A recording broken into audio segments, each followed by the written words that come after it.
Hey loves, it's Britt, and in this video I'm talking about Mercury square to Mercury in Synastry.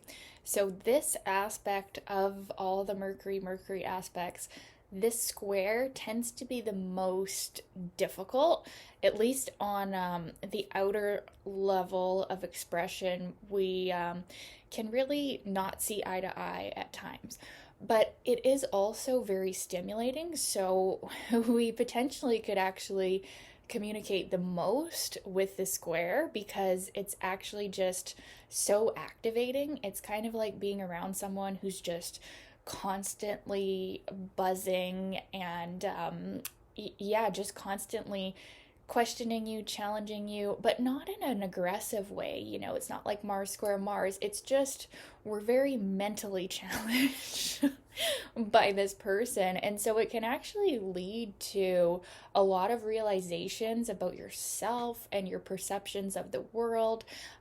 Yeah, so there can be a lot of growth from this aspect, but it does tend to be pretty tricky to understand each other. It's the kind of aspect that you see when it's like, you have to explain yourself 100 times.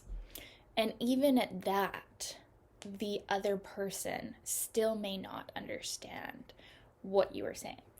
Now, hopefully, you would have another aspect to each of your Mercuries, like even just one other aspect that's a trine, or even a conjunction or a sextile, or just something else going on that shows that your Mercury can express itself. Like that is really important. You don't want to have like an unaspected Mercury in Synastry, or a Mercury that is only aspected by like this square or something. Then it's kind of like you're gonna feel not understood or not listened to, or just downright annoyed. This is a very annoying aspect.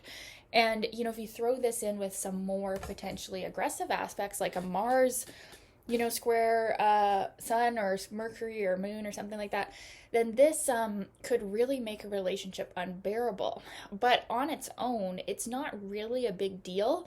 It just is annoying, and it just shows that you have to explain yourself many many times. And but don't worry, you will, because the square, it pushes you to almost like overshare or over vocalize. We can see this with the opposition as well, where it almost like puts your Mercury on steroids because you feel like you just cannot get it out fast enough or in a way that this person understands. You just like, yeah, it puts your Mercury on overload. So it can be, depending on the people, certain signs are going to handle this square better than others. It can be frustrating, it can be annoying, it can be enlightening, because what it can actually end up doing is like forcing you to really think about things in a different way. Like this person, when we have planets in square, we're coming from a different place, but we're a little bit more similar than the inconjunct aspect or the quincunx, which I will talk about after this. But we're still just really not seeing eye to eye, and it does create this kind of like combustion, or yeah, like a blow up that we're just constantly in, like this tornado or this like volcano of Mercury squaring. So it definitely can lead to some big understandings about the way you think. And maybe in some cases, like the other person is right and you are wrong in that case, and you can realize that oh, maybe I am off in my perception, right? Whereas someone where you have Mercury conjunct Mercury, or trine, like you're just more agreeable on certain things, you might not get the awareness that would come from this aspect. But it's not very relaxing. It's definitely very activating. It can be hard to turn off your mind when you are interacting with someone with the square, because your mind is constantly being challenged. You could even feel like your sanity is being challenged in some cases because of the way this person thinks. It's just so contrary to like everything to be true. it can show different upbringings and just a different way of seeing the world, a different way of perceiving information. Like you could think something is like no big deal at all. Like let's say you're out together with this person, you have an interaction with someone at the supermarket or whatever, and you're just like, oh, that was a nice interaction.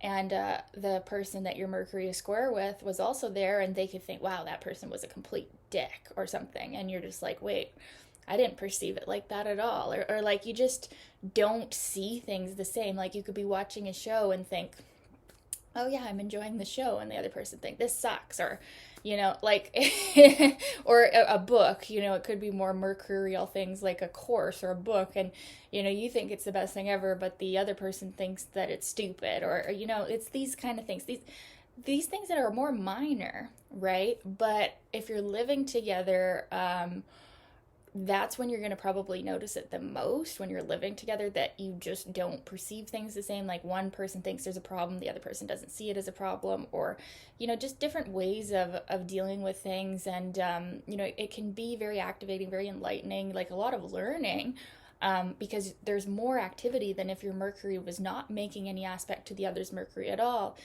But usually it is just going to be a little bit frustrating. But if you know that you have this square, you're at a big advantage, because like if this is going on just unconsciously with people that don't know astrology, that's when it's going to be more annoying. But like if you're an astrologer and you're existing in this relationship with whoever it is, like whatever type of relationship it is, you can understand, okay, well, I know my Mercury sign placement, and I know theirs, and I know how they see things, and I know how I see things, and that is different. And so I'm going to be compassionate. I'm going to take a few breaths, and before I react, before I respond, or before I attack. This isn't really an attacking aspect. It's just like you just can feel really not understood, and like you need to constantly explain yourself. But you can take a few breaths and like see, okay, I see your perspective. You're coming from that Piscean emotional Mercury.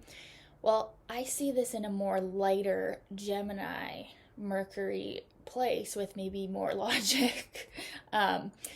So yeah, and that's just one example, right? So you can use this aspect for clarity and growth, and recognize like that you're just seeing things differently and you're communicating things differently. And yeah, you could actually be put off by the way they communicate, the way they interact with the world. Like you could find someone, when Mercury is square Mercury, you could find that they're rude, or that they think you're rude, or it's like, yeah, the way that you speak even, you could be off put a little bit by the way that they speak, or the way that they think is just different and even crazy at times. Like, how did you come to that?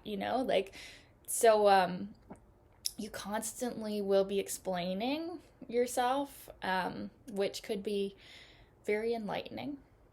And yeah, very active, a lot of mental energy in this relationship.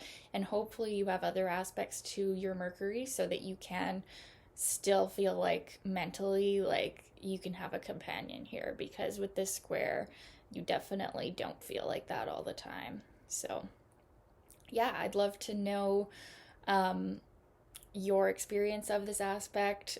What was it like? Was it like this? Was it not like this?